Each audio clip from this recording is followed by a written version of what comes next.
قرآن کی تاثیر کا عالم دیکھیں، کیسے عمر جب ایمان نہ لائے تھے تو حضور کو معاذاللہ قتل کرنے کے لیے آ رہے تھے، تو راستے میں ایک صحابی رسول نے روکا، کہا کدھر کا ارادہ ہے؟ کہا محمد کو قتل کرنے جا رہا ہوں۔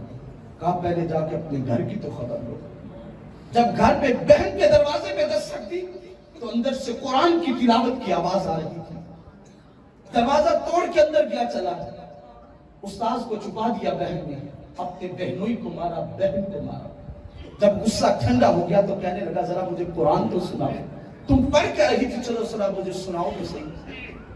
تو اس وقت قرآن کی جو آیات، سورہ طٰہٰ کی آیات پڑھی گئی، قرآن پڑھنے کی دیر تھی، جو قتل کرنے کے ارادے سے آیا تھا اس نے کہا باقی باتیں چھوڑو، میرے ہاتھ باندھو، میرے ہاتھ باندھو، مجھے پاگل اور مجنوں کی طرح مارتے ہوئے محمد کے دربار میں لے چلو، میں نے جا کے کلمہ پڑھنا ہے، مسلمان کرنا۔ بھائی یہ قرآن کی تاثیر تھی جس نے عمر جیسے سخت دل کو موڑ دیا اور اس کے دل کو موم کر کے محمد عربی کا غلام بنا دیا۔